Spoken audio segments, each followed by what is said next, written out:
America remembers generals, presidents, and founding fathers, but one of the revolution's most important heroes was never meant to be remembered at all.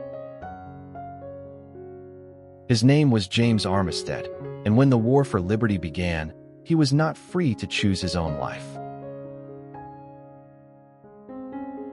He was born into slavery in Virginia, in a world where freedom was praised loudly by men who denied it quietly.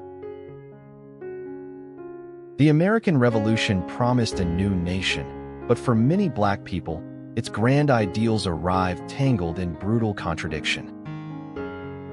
James lived inside that contradiction, hearing men speak of liberty while remaining legally owned, watched, and permanently vulnerable.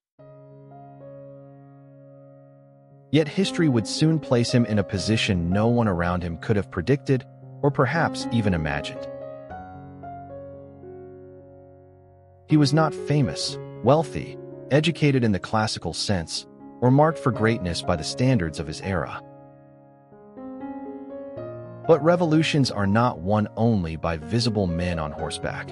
They are often shaped by invisible people moving quietly underneath them.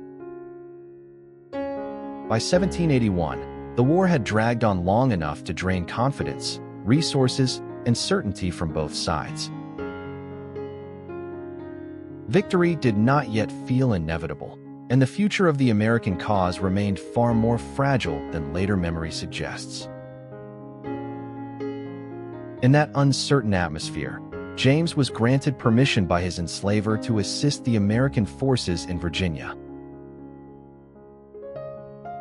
Even that decision carried irony, because he entered a war for liberty through someone else's permission rather than his own. At first, he served under the Marquis de Lafayette, the young French officer helping coordinate American operations against the British. Lafayette quickly recognized that James could offer something more valuable than labor and far more dangerous than ordinary service. He could move where soldiers could not, hear what officers did not expect him to understand, and disappear into assumptions. That made him perfect for espionage, though the work would demand nerve, deception, and a constant flirtation with death. James was sent into British territory under the pretense of being a runaway enslaved man seeking refuge with the enemy. It was a believable story because the British had promised freedom to many enslaved people who escaped Patriot control. That cruel irony shaped the war itself, since both sides used the language of freedom while calculating who deserved it. James entered that dangerous space with extraordinary control, presenting himself as useful, harmless, and easy to overlook. British officers saw what many powerful men saw in Black people at the time: labor, not strategy; obedience, not intelligence. That misjudgment became James Armistead's greatest weapon because underestimation opened doors that suspicion would have slammed shut. He carried messages, observed troop movement, listened to conversations, and absorbed details that could shift military decisions. He moved so effectively that he gained the trust of British General Benedict Arnold's forces and later those under Lord Cornwallis. Imagine the pressure of standing near enemy commanders while knowing one wrong glance could end not only the mission, but your life. James had to perform submission while thinking strategically, blending invisibility with precision in a war shaped by surveillance and betrayal. He delivered crucial intelligence back to the Americans, including information about British plans, troop positions, and vulnerabilities.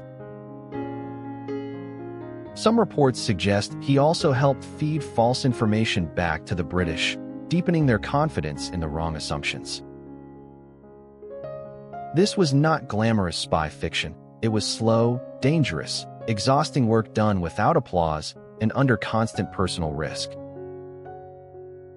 Every successful report depended on timing, memory, calm nerves, and the willingness to move through enemy spaces alone. As the campaign intensified in Virginia, the intelligence James provided became increasingly valuable to Lafayette and the American command. He was not simply gathering scraps of gossip.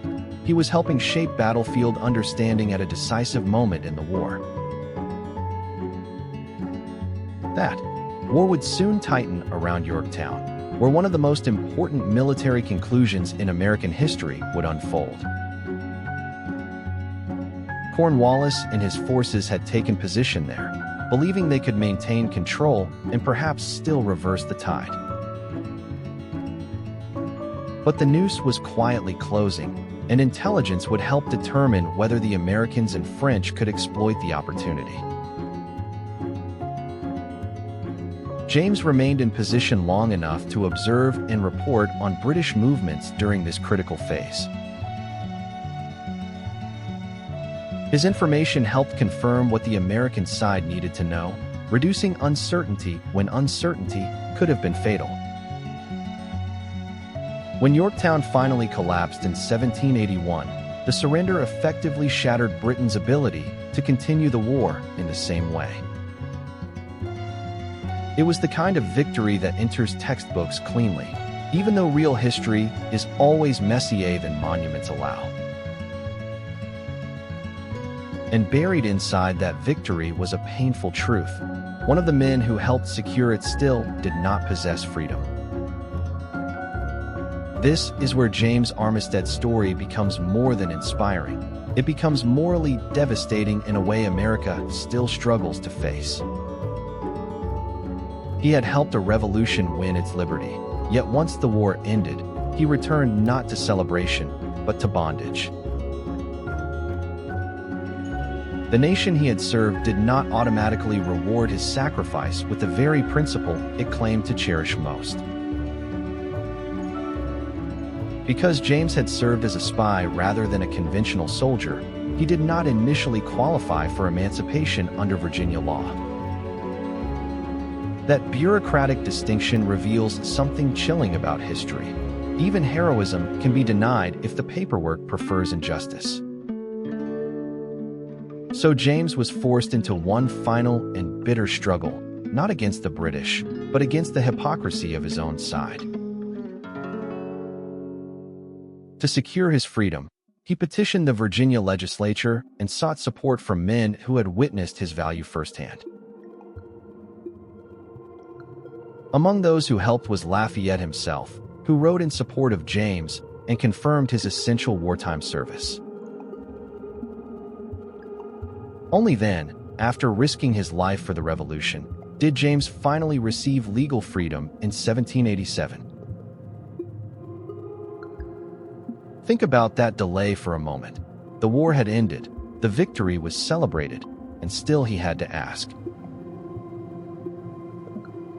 That delay is the entire wound of the story, because it reveals what America admired in theory but withheld in practice. After gaining freedom, James took the surname Lafayette, honoring the man who had backed his petition and perhaps the life that followed. He lived as James Armistead Lafayette, carrying both the memory of service and the proof of how conditional liberty could be. Yet despite his remarkable role, his name never entered the national imagination the way lesser men's names easily did. He did not become a household legend, a marble statue, or a chapter schoolchildren were guaranteed to encounter in full.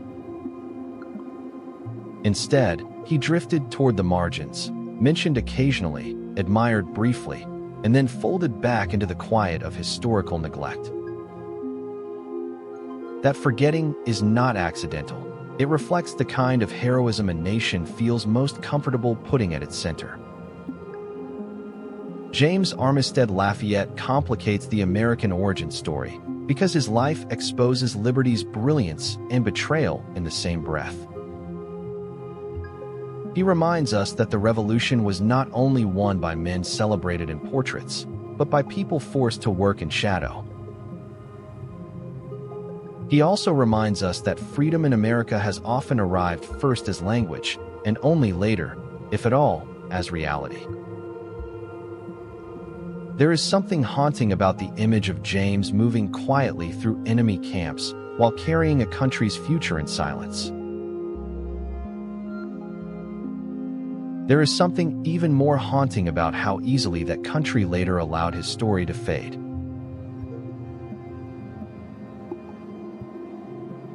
We often think history forgets by accident, but forgetting can also be a form of convenience. Stories like his demand more honesty than myth is willing to tolerate, and honesty is rarely the easiest national inheritance. James Armistead Lafayette did not simply serve the American cause. He helped make one of its defining victories possible. He used intelligence, courage, restraint, and astonishing composure in circumstances that could have destroyed him without warning. He should stand among the revolution's most important figures, not at its edge, waiting for occasional rediscovery. Instead, he remains one of those American names history almost lost because his existence asks too much of memory. He saved a nation that was not yet prepared to fully see him, much less reward him fairly. And perhaps that is why his story still stings, because it reveals how often freedom has depended on the unfree. James Armistead Lafayette helped win the revolution, but his deepest battle began only after the victory was already secure. He was not forgotten because he mattered too little, but because remembering him makes the founding story harder to simplify. James Armistead Lafayette risked everything so a nation could survive in secret. But the next forgotten hero fought a different war, one against an invisible poison America never saw coming. Next, Claire Patterson.